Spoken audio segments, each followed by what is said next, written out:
நிமிர்ந்த நன்னடை, நேர்கொண்ட பார்வை, நிலத்தில் யாருக்கும் மஞ்சாத செருக்காய் வாழ சொன்ன முண்டாசு கவியையும், என்னை உருவாக்கிய தாய் தந்தையரையும், தெய்வமாக இருந்து இன்றளவும் எங்களை வழிநடத்தி கொண்டிருக்கக்கூடிய என் மாமனார் மாமியாரையும் முதற்கண் வணங்குகின்றேன்.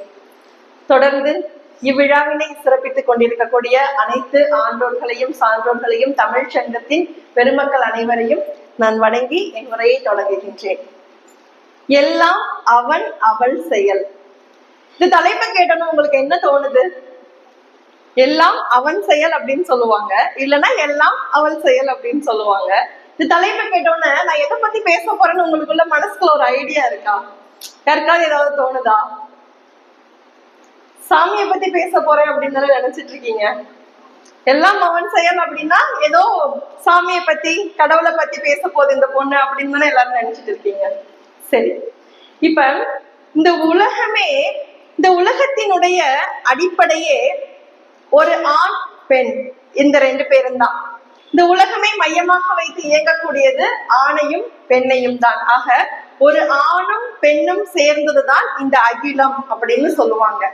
அப்ப இந்த சமுதாயத்தின் அடிப்படை என்னவாக இருக்கிறது அப்படின்னா ஒரு குடும்பம். இந்த சமுதாயத்தின் அடிப்படையே குடும்பமாக இருக்கின்றது. அந்த குடும்பத்தை ஒரு ஆணும் பெண்ணும் இணைந்துதான் அந்த குடும்பத்தையே உருவாக்குகின்றார்கள். அதனாலதான் சொல்லுவாங்க, இந்த திருமணம் அப்படின்றத 10 பொருத்தம் பார்த்து 9 கிரகங்களின் சாட்சியாக 8 திசைகளுக்கும் சொல்லி அனுப்பி 7 ஸ்வரங்கள் வாசிக்க, அறுசுவை உணவு படைக்க, பஞ்சபூதங்களின் சாட்சியாக 4 மறை வேதங்கள் ஓத, 3 முடிச்சு போட்டு 2 மனம் ஒரு மனமாக இணைவது இந்த திருமணம் அப்படின்னு சொல்லுவாங்க. ஆக கை தட்டணும்னா எல்லாரும் நல்லா தட்டிடுங்க. ஆக அப்பேற்பட்ட அந்த திருமண வாழ்வில் இணைகின்ற அந்த ஒரு ஆணும் பெண்ணும் சேர்ந்து குடும்பம் அப்படின்றத உருவாக்குறாங்க, இந்த சமுதாயத்தை உருவாக்குகிறார்கள். அப்ப அந்த குடும்பத்தினுடைய அடிப்படையாக எது இருக்கணும்? ஒரு குடும்பம் அப்படின்னா அந்த குடும்பத்திற்கு ஆதாரமாக அடிப்படையாக என்ன என்ன விஷயங்கள்லாம் இருக்கணும் அப்படின்னு பார்த்தோம் அப்படின்னா நிறைய விஷயங்கள் சொல்லலாம். ஆனா அதுல ஒன்னொன்னா சொல்லணும் அப்படின்னா, முதலில் ஒரு குடும்பத்திற்குள் அந்த ஆணுக்கும் பெண்ணுக்கும் இடையே நம்பிக்கை என்ற ஒன்று இருக்க வேண்டும். என்ன பொறுத்த வரைக்கும் ஒரு குடும்பத்தில் இருக்கக்கூடிய ஆண் அந்த பெண்ணை நம்பணும், அந்த பெண் அந்த ஆணை முழுசா நம்பணும். அந்த நம்பிக்கை என்ற அடித்தளத்தில் கட்டப்பட்ட எல்லா குடும்பங்களுமே அழகாக ஒரு சொர்க்கமாக இருக்கும் அப்படின்னு சொல்லுவாங்க. ஒரு ஊர்ல ஒரு ராஜா, அவருக்கு நிறைய மனைவிகள் இருந்தாங்களாம். ராஜானாலே நிறைய மனைவிகள் அந்த காலத்துல எல்லாம் வச்சிருந்தாங்க இல்லையா, அது மாதிரி நிறைய மனைவிகள் இருந்தாங்களாம். ஆனா அவ்வளவு மனைவிலையும், ஆனா ஏன் சிரிக்கிறாரு? சரி, அந்த காலத்துல மட்டும்தானா அப்படின்னு சிரிக்கிறாரு. அப்ப அந்த நிறைய மனைவிகள்ல ஒரு மனைவி மேல மட்டும் அவருக்கு ரொம்ப பிரியமா இருந்ததாம், ரொம்ப பாசமா இருப்பாராம். கிட்டத்தட்ட ஒரு 10 மனைவியெல்லாம் அந்த ஒரு மனைவி மேல ரொம்ப பாசமா இருப்பாருன்னு வச்சுக்கோங்களேன். அப்ப மீதி இருக்கவங்க எல்லாம் வந்து கேட்டாங்களாம் அந்த ராஜா கிட்ட, ராஜா உங்களுக்கு இத்தனை மனைவிகள், ஆனா பர்டிகுலரா அந்த ஒருத்தவங்க மேல மட்டும் நீங்க அதிகமான அன்பு வச்சிருக்கீங்க, அதுக்கு என்ன காரணம் அப்படின்னு சொல்லி கேட்டாங்களாம். அப்ப ராஜா, இத நான் உங்களுக்கு சொன்னா புரியாது, உங்களுக்கு நான் எப்படி புரிய வைக்கணும்ன்றத புரிய வைக்கிறேன் அப்படின்னு சொல்லிட்டு ஒரு நடு ராத்திரி நடு கடல்ல கப்பல்ல அந்த மனைவிய மட்டும் கூட்டிக்கிட்டு இவரு கப்பல்ல பிரயாணம் பண்றாரு. கொஞ்ச தூரம் போய்கிட்டே இருக்காங்க. நடுக்கடல், அமாவாசை இருட்டு, அந்த இடத்துல வேற யாருமே இல்லை அப்படின்ற மாதிரியான ஒரு சூழ்நிலை. உடனே அந்த ராஜா என்ன பண்ணாராம், வேகமா தன்னுடைய உரையில இருந்து ஒரு அந்த பெரிய வாளை எடுத்து அந்த மனைவியினுடைய கழுத்துக்கிட்ட வேகமா கொண்டு வந்தாராம். கொண்டு வந்த உடனே, அப்ப இந்த மாதிரி நடு இருட்டுல யாராவது நம்ம கழுத்துல கத்திய வச்சா நம்ம என்ன பண்ணுவோம்? டக்குன்னு பதறுவோம். ஐயோ என்னாச்சு உங்களுக்கு, ஏன் இப்படி பண்றீங்க, என்ன செய்யறீங்க அப்படின்ற மாதிரி எல்லாரும் அங்க ஆர்ப்பாட்டம் பண்ணுவோம், இது பண்ணுவோம். ஆனா அவங்க மனைவி எதுவுமே செய்யாம ராஜாவினுடைய முகத்தை அழகா பார்த்து ஒரு புன்னகை போட்டாங்களாம், சிரிச்சாங்களாம். ராஜா உடனே கேட்டாராம், என்னது இது? நடுக்கடல், நடு ராத்திரி நான் உன்னைய தனியா கூட்டிட்டு வந்திருக்கேன். இவ்வளோ பெரிய கூர்மையான வாளை எடுத்து உன்னுடைய கழுத்து கிட்ட நான் கொண்டு வந்து வச்சிருக்கேன். ஆனா நீ எந்த வித சலனமுமே இல்லாம இவ்வளவு அழகா என்னை பார்த்து சிரிக்கிறியே அப்படின்னு கேட்டாராம். அப்ப அதுக்கு அந்த மனைவி சொன்னாங்களாம், நீங்கள் கையில் வைத்திருக்கக்கூடிய அந்த வாள் வேண்டுமானால் கூர்மையானதாக இருக்கலாம், ஆனால் அந்த வாளை கையாளக்கூடிய கணவர் நீங்கள் என் நம்பிக்கைக்கு பாத்திரமானவர். எனக்கு ஒரு தீங்கு வரணும் அப்படின்னு ஒரு நாளும் நீங்க நினைக்கவே மாட்டீங்க. உங்க மேல எனக்கு அந்த அளவுக்கு நம்பிக்கை இருக்குங்க அப்படின்னு சொன்னாங்களாம். அப்ப அந்த ராஜா அங்க இருந்த மக்கள் கிட்ட எல்லாம் இதெல்லாம் சொன்னாராம். நீங்க கேட்டீங்க இல்லையா, எதனால இவங்க மேல மட்டும் இந்த அளவுக்கு பாசம் இருக்கு அப்படின்னு. மற்ற மனைவிகள் என் மீது வைக்காத அந்த அதீத நம்பிக்கையை இவள் என் மீது கொண்டிருக்கிறாள். ஆக அந்த நம்பிக்கை தான் என்னைய இன்னும் அதிகமாக அவள் மேல் பாசத்தை வைக்க வைத்தது அப்படின்னு சொன்னாராம். உண்மையாவேங்க இப்ப இருக்க காலகட்டத்துல எவ்வளவோ பேர் வெளிநாட்டுல போய் வேலை செய்யறாங்க, எவ்வளவோ பேர் வெளிநாட்டுல போய் வேலை செய்யறாங்க, எங்கெங்கயோ போய் வேலை செய்யறாங்க. அப்படி போய் வேலை செய்யக்கூடிய அத்துணை ஆண்களும் நான் எந்த தேசத்துல இருந்தாலும் பரவாயில்ல, நான் எந்த ஊர்ல வேலை செஞ்சுக்கிட்டு இருந்தாலும் பரவாயில்ல, என்னுடைய மனைவி என் மனைவியாக எனக்காக காத்திருப்பாள் அப்படின்ற அந்த நம்பிக்கை இருக்கிறதாலதான எவ்வளவோ பேர் வெளிநாட்டுல போய் வேலை பார்த்துட்டு இருக்காங்க. அதே மாதிரி இங்க இருக்கக்கூடிய அந்த பெண்களை யோசிச்சு பாருங்களேன். என்னுடைய கணவர் எந்த தேசத்துக்கு வேணாலும் போட்டும், கடல் கடந்து எங்க வேணாலும் போட்டும், ஆனா எத்தனை வருடங்கள் கழித்து வந்தாலும் அவர் எனக்காக காத்து கொண்டிருப்பார், எனக்கு மட்டுமே உரியவராக இருப்பார் அப்படின்ற அந்த ஒரு நம்பிக்கையில தானே எல்லா மனைவிகளும் கடல் கடந்து போனாலும் தன்னுடைய கணவனை விட்டுட்டு இங்க இருக்காங்க. ஆக ஒரு குடும்பத்தில் அடித்தளமாக இருக்கக்கூடியது அவனுக்கும் சரி அவளுக்கும் சரி நம்பிக்கை என்ற அந்த ஒரு ஆதாரம். அடுத்தது, சரி நாங்க ரொம்ப 2 பேரும் நம்புறோம், ஒருத்தருக்கு ஒருத்தர் ரொம்ப நம்பிக்கையா இருக்கோம், அடுத்து நாங்க என்ன பண்ணணும்? அடுத்தபடியாக என்னை பொறுத்தவரை அந்த குடும்பத்தில் இருவரும் செய்ய வேண்டியது என்ன தெரியுமா? அது கணவனாக இருந்தாலும் சரி மனைவியாக இருந்தாலும் சரி, அதாவது அவனாக இருந்தாலும் சரி அவளாக இருந்தாலும் சரி, அந்த குடும்பத்தில் இருவரும் செய்ய வேண்டியது ஒருத்தருக்கு ஒருத்தர் விட்டு கொடுத்து போகணுங்க. ஏன்னா விட்டு கொடுப்பவர்கள் கெட்டு போவதில்லை அப்படின்னு சொல்லுவாங்க. அப்ப உனக்கு ஒண்ணுன்னா நான் விட்டு கொடுத்து போறேன், எனக்கு ஒண்ணுன்னா நீ விட்டு கொடுத்து போ அப்படின்னு சொல்றதை விட, நீயா நானா அப்படின்ற அந்த குடும்ப உறவுகளை விட நீயும் நானும் அப்படின்னு சேர்ந்திருக்காங்க இல்லையா, அந்த குடும்ப உறவுகள் தான் ஜெயிக்கும்.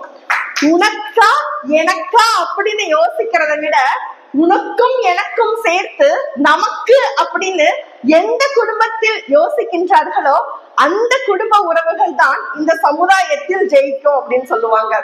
ஆனா இந்த குடும்பத்துல பாத்தீங்கன்னு வச்சுங்களேன், பெண்களை பொறுத்தவரை எப்பவுமே எங்களுடைய நலனில் அக்கறை காட்டுவதை விட ஆண்களுடைய நலனில் குடும்பத்தில் இருக்கிறவங்க கூடிய நலனில ரொம்ப அக்கறையா இருப்போம். நாங்க எல்லாம் எங்களை பத்தியே நாங்க யோசிக்க மாட்டோம். பெரும்பாலான வீட்டுல ஒரு மனைவி போய் டாக்டர் கிட்ட சொல்லியிருக்காங்க, டாக்டர் எனக்கு ரொம்ப பயமா இருக்கு, ஏன்னா நான் என் கணவரை கூப்பிட்டேன்னா அவர் ஏன்னே கேட்க மாட்டேன்றாரு, அவருக்கு காதுல ஏதோ பிரச்சனைன்னு நினைக்கிறேன், எனக்கு பயமா இருக்கு, அவருக்கு ட்ரீட்மெண்ட் கொடுக்கணும் அப்படின்னு ரொம்ப கவலையா போய் டாக்டர் கிட்ட சொல்லியிருக்காங்க.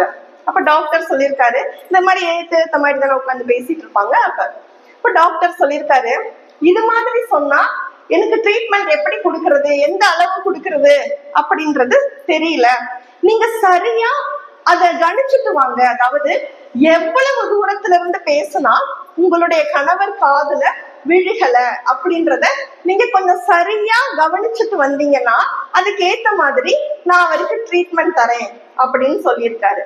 இந்த அம்மாவும் போயிட்டு சரி நம்ம அதை கண்டுபிடிச்சிடலான்னு சொல்லி ஒரு நாள் என்ன பண்ணிருக்காங்க, வீட்டு வாசல்ல நின்னுட்டு என்னங்க அப்படின்னு கூப்பிட்டு இருக்காங்க. கணவர் உள்ள சோஃபா கிட்ட உட்கார்ந்துருக்காரு, எங்க உட்கார்ந்துருக்காரு.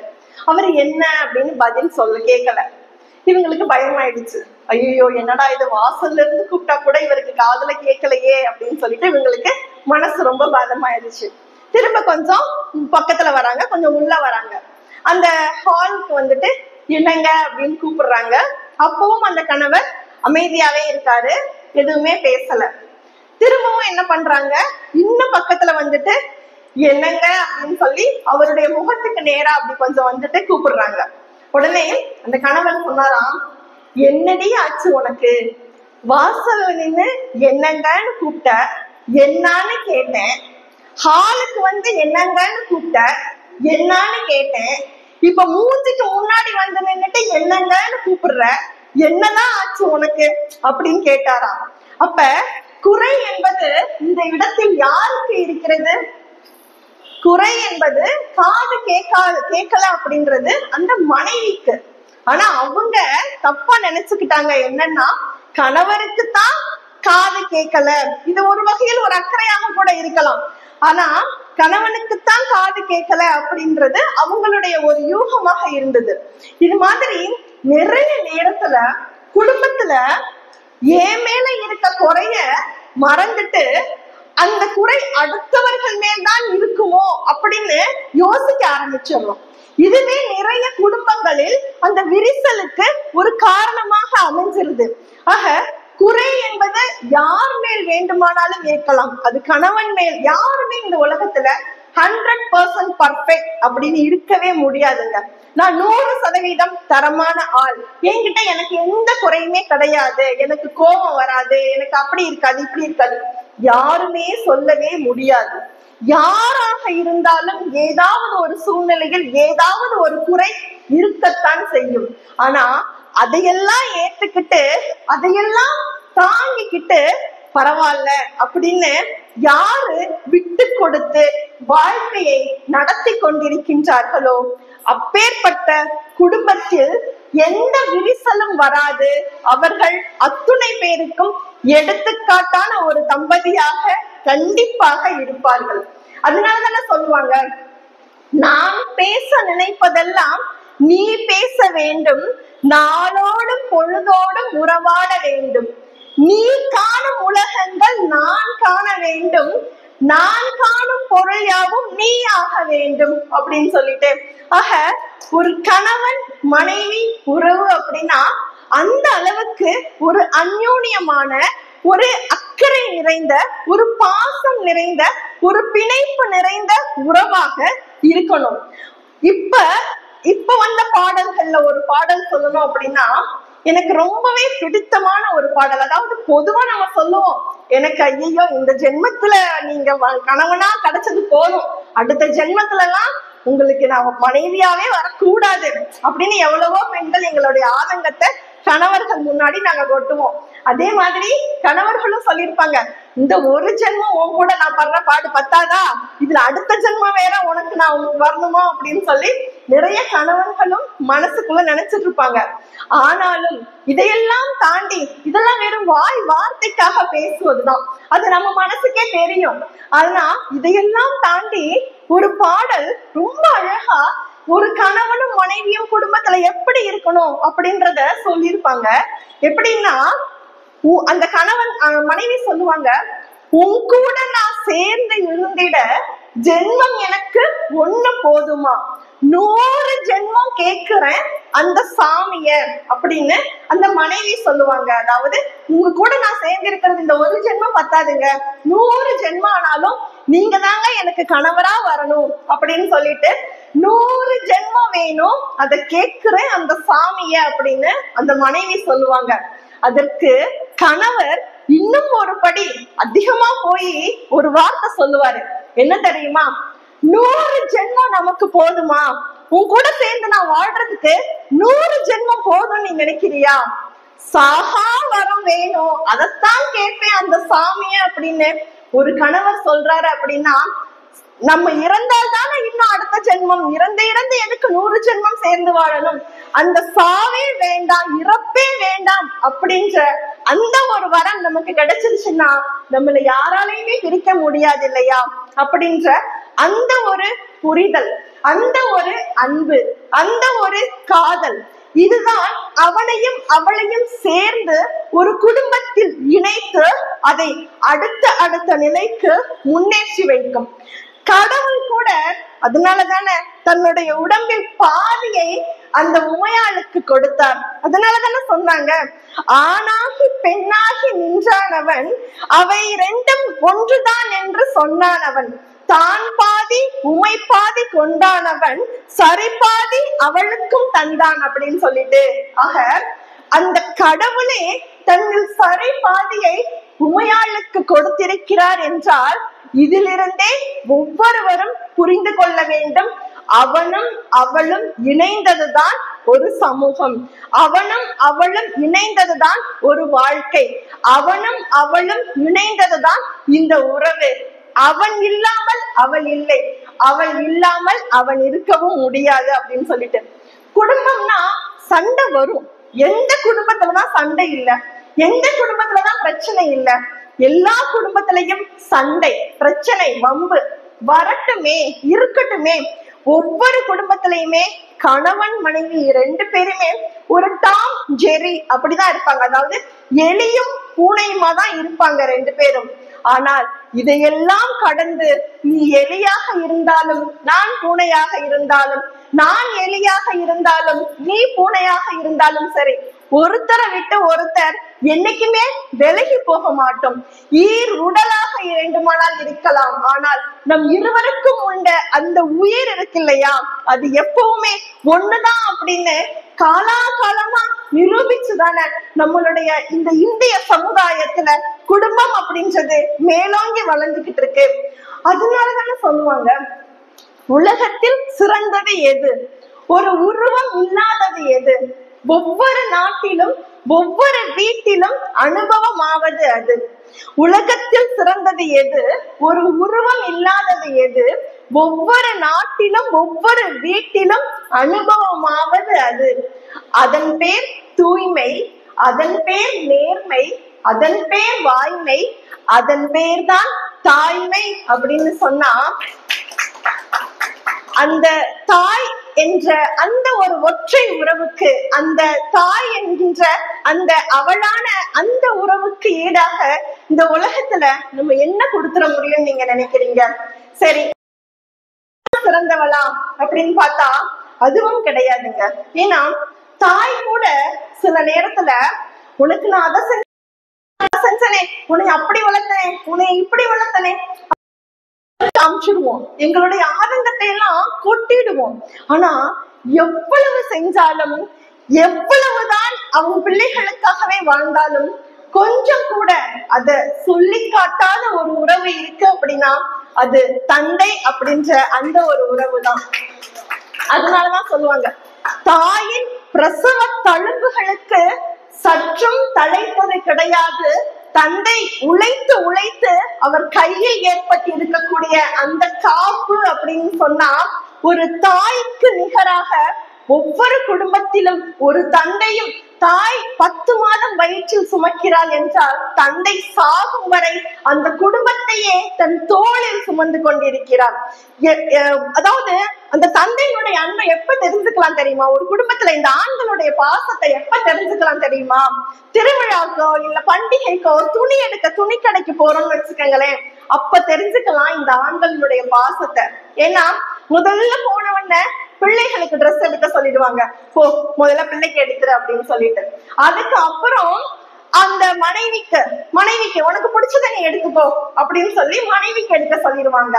அதுக்கு அப்புறம் கையில காசு இருந்ததுன்னா, கொண்டு போன பணம் மிச்சம் இருந்தது அப்படின்னா தனக்குன்னு ஏதாவது வாங்கிக்குவாங்க. அதுவும் இல்லையா என்ன தெரியுமா சொல்லுவாங்க, அட பரவாயில்ல, எத்தனை வேட்டி வீட்டுல கட்டாமே வச்சிருக்கேன் தெரியுமா, எத்தனை கைலி வாங்கி அப்படியே மூட்டி கிடக்குது தெரியுமா, அதுல ஏதாவது ஒண்ணு எடுத்து கட்டிட்டு போறேன், எனக்கு என்ன ஒரு பனியனை வாங்கி போட்டுக்கிட்டா முடிஞ்சு போச்சு, 2 துண்டை வாங்கி கட்டிக்கிட்டா முடிஞ்சு போச்சு அப்படின்னு சொல்றாங்க பாத்தீங்களா? அந்த இடத்தில் தான் ஒரு ஆணினுடைய அன்பு என்பது அழகாக வெளிப்படுகிறது. அதனாலதானே சொல்லுவாங்க ரொம்ப அழகா, அதாவது ஒரு தந்தை அப்படின்றவரு, ஒரு தாய் தனக்கென்று கடைசி வரை சமைக்காத ஒரு ஜீவன் தாய் அப்படின்னா, கடைசி வரை தனக்கென்று சம்பாதிக்காத ஒரு ஜீவன் இந்த உலகத்துல இருக்காருன்னா அது தந்தை தான். ஏன்னா கடைசி வரைக்கும் அவர் உழைக்கிற அத்தனையுமே தன்னுடைய பிள்ளைகளுக்காக, தன்னுடைய குடும்பத்துக்காக, தன்னுடைய மகனுடைய கல்யாணத்துக்காக, தன்னுடைய மகனுடைய படிப்பு செலவுக்காகன்னு சொல்லி எல்லாமே உழைச்சு உழைச்சு வர எல்லா காசையும் பிள்ளைகளுக்கே கொடுத்துட்டு கடைசி வரைக்கும் எனக்கு எதுவும் வேணாப்பா அப்படின்னு சொல்றாங்க பாத்தீங்களா. பிள்ளைகளுடைய எல்லா அம்மா அப்பாவுக்கும் தெரியுங்க, இன்னைக்கு நம்ம பிள்ளைங்களை படிக்க வைக்கிறோம், பெரிய நிலைமைக்கு கொண்டு வரோம் அப்படின்னா எல்லா அம்மா அப்பாக்களுக்குமே தெரிஞ்ச ஒரு விஷயம்தான். பிள்ளைகள் தாயின் பணத்தையும் தந்தையின் பணத்தையும் எடுத்து செலவு செய்யும் உரிமை பிள்ளைகளுக்கு இருக்கு. அம்மா எனக்கு பணம் கொடுன்னு உரிமையா கேட்பான், அப்பா எனக்கு பணம் வேணும்னு உரிமையா கேட்பாங்க. ஆனா எல்லா பெற்றோர்களுக்கும் தெரியும், தன் பிள்ளைகள் சம்பாதிக்கக்கூடிய பணம் தனக்காக கிடையாது, அது அவனுடைய குடும்பத்திற்காக அப்படின்றது எல்லா பெற்றோர்களுக்கும் தெரியும். தெரிஞ்சுதான் தான் சம்பாதிக்கிற எல்லாத்தையும் தன் பிள்ளைகளுக்காக கொடுத்துட்டு இருக்காங்க.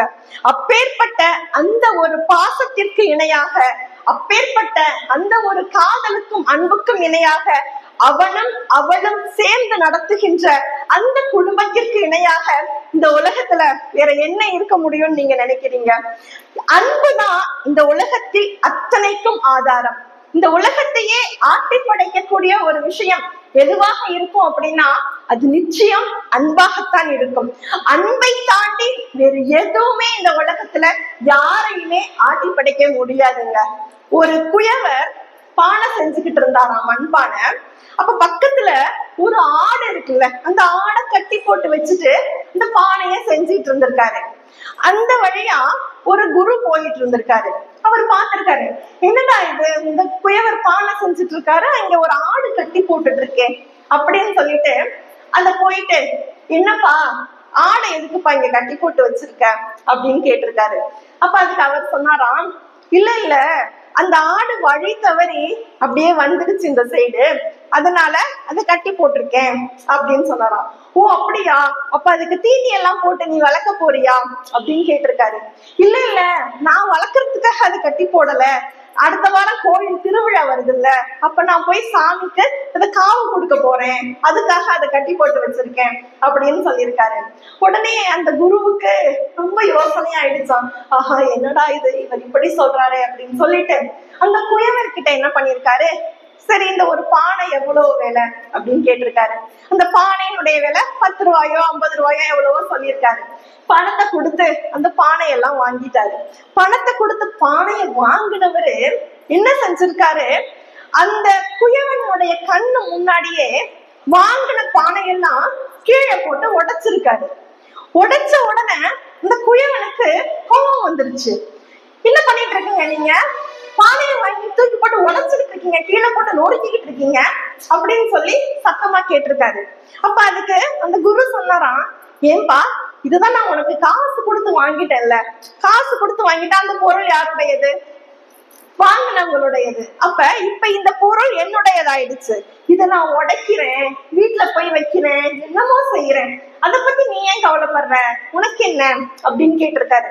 அப்ப அதுக்கு அந்த குயவன் சொன்னாராம், இருக்கட்டுங்க, நீங்க உடைக்கிறதுனா உடைங்க, அதையே ஏன் கண்ணு முன்னால உடைக்கிறீங்க, அந்த பானையை செய்யறதுக்கு நான் எவ்வளவு கஷ்டப்பட்டேன் தெரியுமா, மண் எடுத்துட்டு வந்து தண்ணிய ஊத்தி கிளறி அதை இந்த சக்கரத்துல வச்சு சுத்தி அதை ஒரு வடிவத்துக்கு கொண்டு வந்து அதை காய வச்சு எடுத்து அதை நான் செய்யறதுக்குள்ள எவ்வளவு பாடுபட்டேன், எவ்வளவு கஷ்டப்பட்டிருக்கேன், ஆனா நீங்க இவ்வளவு ஈஸியா அதை ஏன் கண்ணு முன்னாலே ஏன் போட்டு உடைக்கிறீங்க, எனக்கு கஷ்டமா இருக்குல்ல, நீங்க காசு கொடுத்து வாங்கினவர் தான், நீங்க அதோட உரிமையாளர் தான், அத நீங்க எனக்கு தெரியாம எங்கேயோ போய் உடைங்க அப்படின்னு சொல்லியிருக்காரு.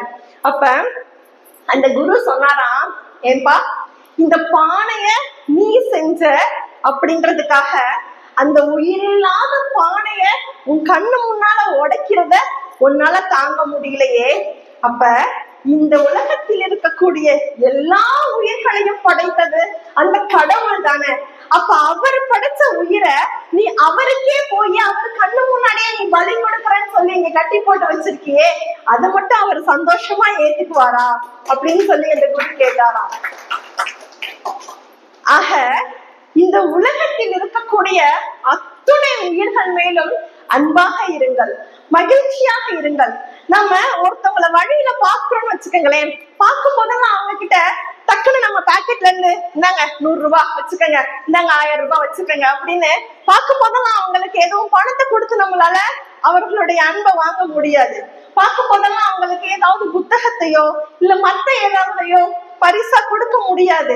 அழகாக சொல்லுவார்கள், நீங்கள் ஒருவரை சந்திக்கும் போதெல்லாம் உங்களால் அவருக்கு ஒரு பரிசு கொடுக்க முடியும் என்றால் அது விலை மதிக்க முடியாத உங்களுடைய புன்னகையை மட்டும்தான் அப்படின்னு சொல்லுவாங்க.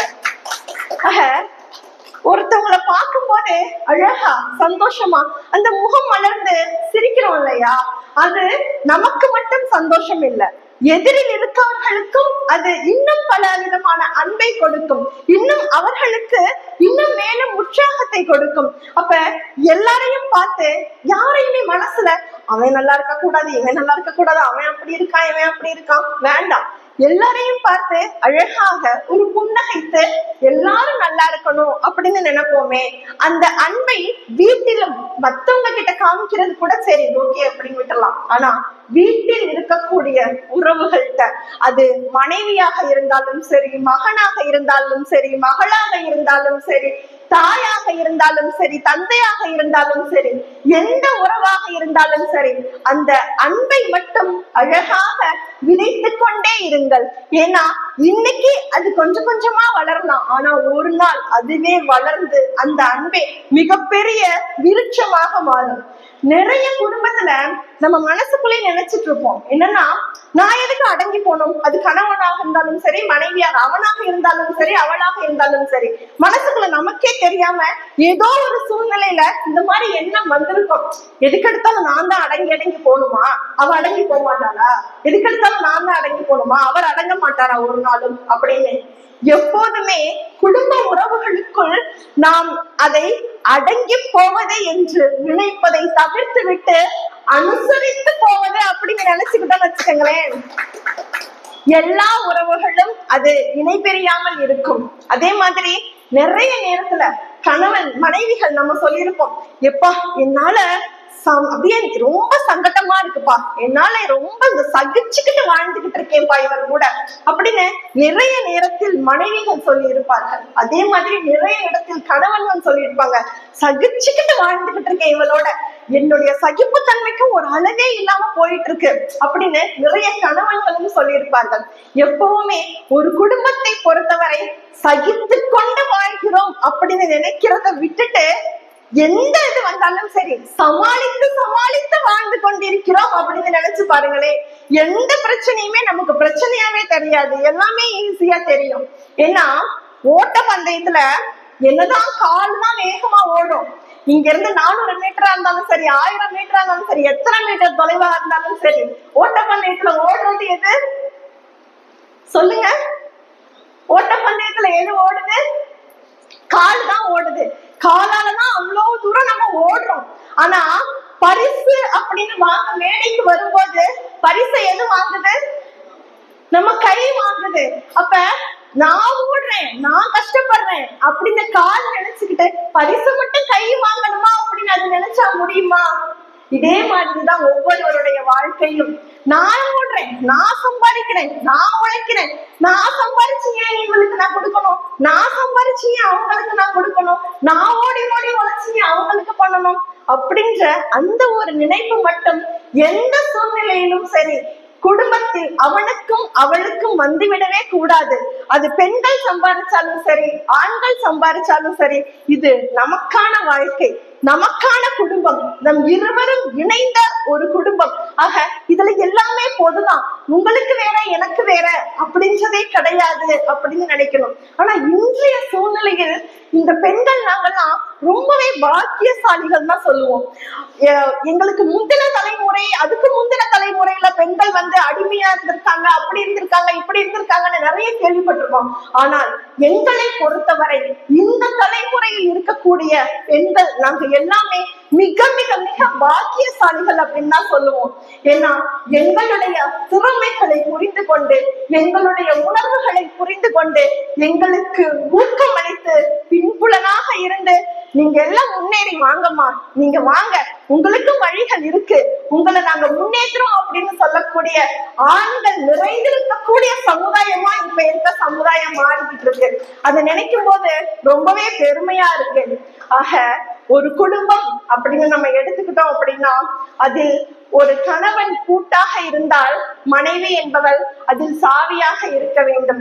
கணவன் என்பவன் ஒரு காலனி எப்படி ஒரு காலனியில எந்த பயனும் இல்லையோ, காலனி என்பது சேர்ந்து இருந்தால்தான் அதுல ஒரு பலன் இருக்கும். ஒரு ஜோடியா அது இருந்தாதான் அதுக்கு மதிப்பு.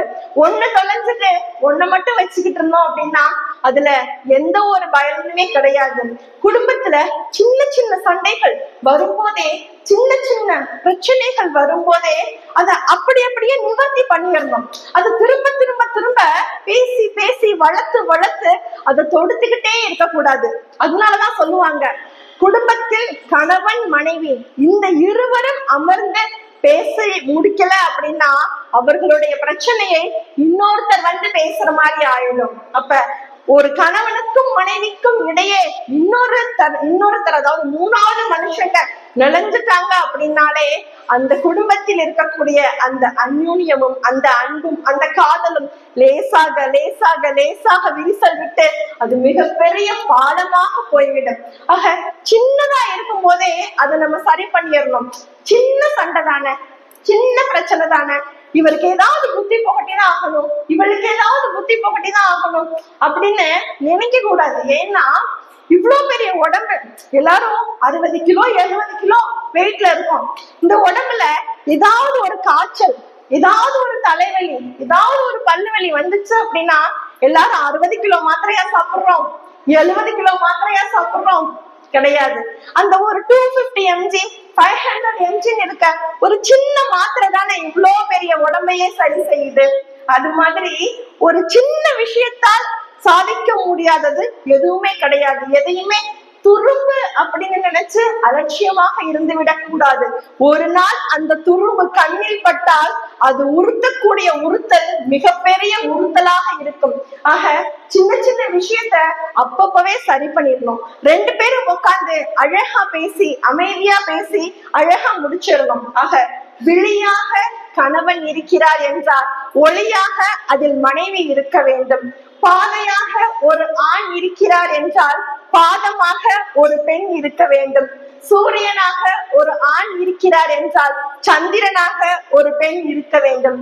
அதனால் தான் சொன்னார்கள், ஆழம் விழுதுகள் போல் 1000 உறவுகள் இருந்து என்ன, வேறென நீ இருந்தால் அதில் நான் விழுந்து விடாது இருப்பேன்னு சொல்லி அந்த வசனங்களை என்னைக்குமே மனசுல வச்சுக்கிட்டு இந்த சமுதாயத்தில் ஒரு குடும்பம் என்பதுதான் ஒரு அங்கமாக இருக்கிறது. அப்பேற்பட்ட அந்த அங்கத்தில் ஆணும் பெண்ணும் இணைந்துதான் அந்த இல்லறத்தை நடத்தி இந்த சமுதாயத்தையே உருவாக்கி கொண்டிருக்கின்றோம். ஆக எல்லாம் அவன் செயலாகவும் இருக்க வேண்டும், எல்லாம் அவள் செயலாகவும் இருக்க வேண்டும். இருவரும் ஒருவரை ஒருவர் புரிந்து கொண்டு நம்ம சொன்னது மாதிரி நம்பிக்கை, விட்டு கொடுத்தல், அன்பு, அந்த பொறுத்துக்கிட்டு போற தன்மை, சகிச்சுக்கிட்டு போற தன்மை, அனுசரித்து வாழ்தல், நம்பிக்கை, இந்த மாதிரி பல பல செங்கல்களை வைத்து அழகாக ஒரு மாளிகையை கட்டுவோம். அந்த மாளிகையை கட்டி வாழும் இந்த பூமியிலேயே சொர்க்கமான ஒரு வாழ்க்கையை வாழ்வோம். அதற்கு அவனும் அவளும் சேர்ந்து இருந்தால்தான் எல்லாம் சரியாக நடக்கும் என்று கூறி வாய்ப்பளித்த அத்தனை பேருக்கும் நன்றி கூறி விடைபெறுகிறேன். நன்றி.